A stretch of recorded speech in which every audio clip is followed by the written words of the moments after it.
bagunça tá armada, começando pelos cabelos. A gente não está ainda na Cracolândia, nem estaremos, né? Graças a Deus, que nós somos crentes, guardados e remidos pelo Senhor Jesus. Mas nós estamos no nosso humilde ambiente de trabalho, né? E eu parei aqui para deixar uma palavra de reflexão sobre esse livro que me chamou muita atenção, Ortodoxia de Chesterton.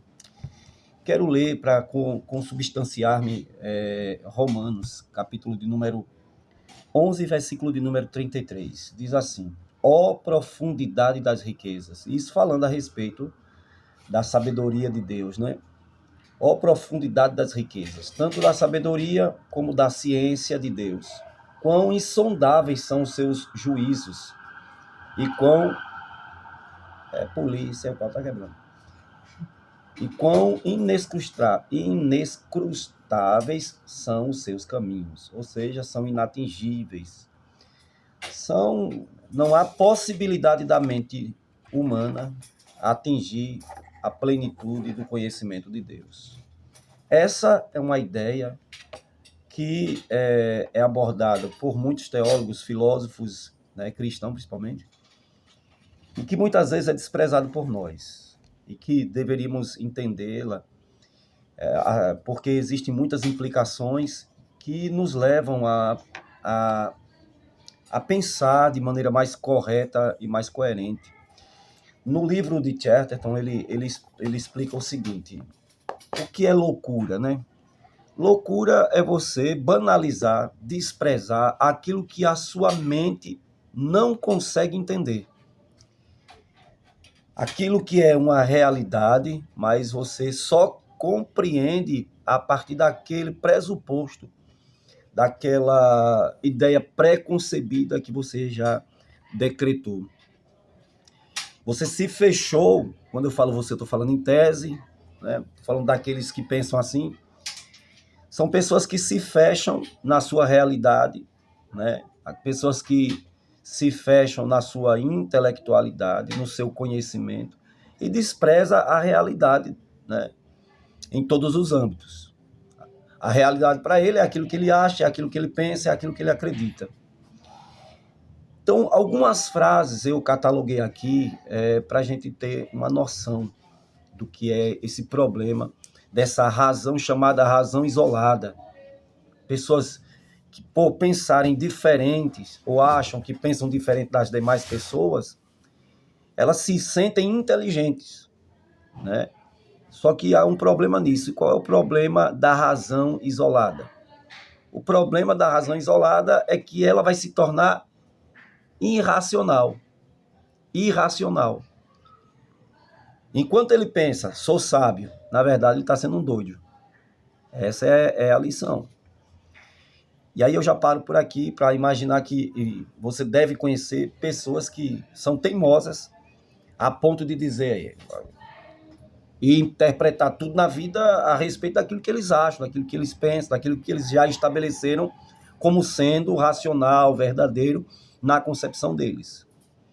Outra coisa muito interessante é que, partindo disso, como é que você vai confrontar uma pessoa teimosa? Uma pessoa que se acha inteligente, que se fechou na sua razão, né, porque acha que a sua razão sobrepuja tudo aquilo que é opinião alheia e que é a verdade alheia e etc.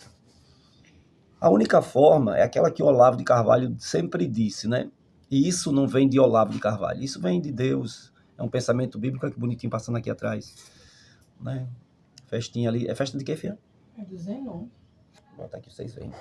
Nesse final de semana. No meu canal fica mais caro, viu? A propaganda. E o outro é Patrulha Canina. Meu Deus do céu. Patrulha Canina. Também do final de semana. Pronto. Feito o merchan, nós voltamos aqui para dizer a você que a única forma que nós temos de confrontar essas pessoas e trazê-las, ou tentar trazê-las para a verdade, é confrontando elas com a realidade. Exemplo prático. O feijão tá caro. Para essas pessoas, não tá caro, não. Vimos aí a renomada, eu acho que apresentadora do Jornal da Globo, dizendo que Se nós estiver sentindo, não passa de um sentimento que as coisas estão caras. Aí você leva uma pessoa dessa para comprar o feijão e ela vai ver se está caro ou não. E principalmente se você tirar o dinheiro do bolso deles. Aí sim, é confrontar com a realidade. Uma coisa muito importante também é a gente entender o que a Bíblia fala sobre esse tipo de coisa. Por exemplo, a fé ela é racional. Ninguém fique pensando que fé é um tiro no escuro. Fé é racional, mas a realidade é maior do que a nossa capacidade racional limitada de entender as coisas. Nossa fé é racional, porém a nossa mente ela é limitada para entender o tamanho, a grandiosidade da realidade. E nós temos que entender que tem coisas que são grandes demais para a nossa compreensão. Então, por isso que a Bíblia diz que o conhecimento de Deus ele é gradativo, e eu acredito que isso se estende a outras áreas da vida. Tem coisas que você vai conhecendo gradativamente, né? Então, quando a pessoa, esse tipo de pessoa, o louco, né, que se tranca em sua razão, ele pensa que, para ele, aquilo que é incompreensível é falsidade, é mentira, é uma falta de... é uma irrealidade, na verdade. Então, para eles pensam dessa forma, e isso não passa de uma falta de humildade intelectual, para entender que aquilo que eu não entendo não significa dizer que é falso. Então, quando você não entende a dor do outro, né, você acha que é falso aquilo ali. Quando você não entende a concepção alheia, o que está acontecendo no mundo, a questão filosófica, política, teológica, seja lá o que for, aquilo ali é tratado como se fosse algo irreal, falso, só porque não é compreendido. E aí nós vemos a Bíblia Sagrada dizendo a profundidade das riquezas, da sabedoria, do conhecimento. Significa dizer que nós conhecemos Deus, mas nós não temos a capacidade de conhecer tudo sobre Deus. Bem assim, são as questões na vida que eu as considero como complexas, né?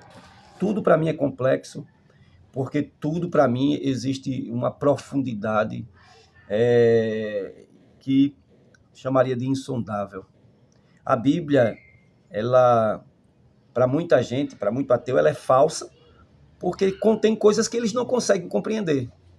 Aí se torna uma falsidade para eles, porque eles não têm a humildade intelectual para entender que aquilo que não é compreensível não significa dizer que é falso.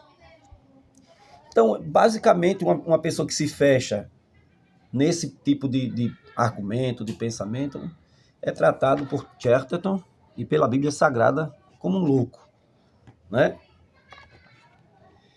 Então, espero que esse breve resumo ajude você a ser uma pessoa sempre humilde, disposta a aprender e entender que aquilo que você não entende não significa dizer que é falso, que é irreal, que é ilusório, né? E mais propaganda. Aqui,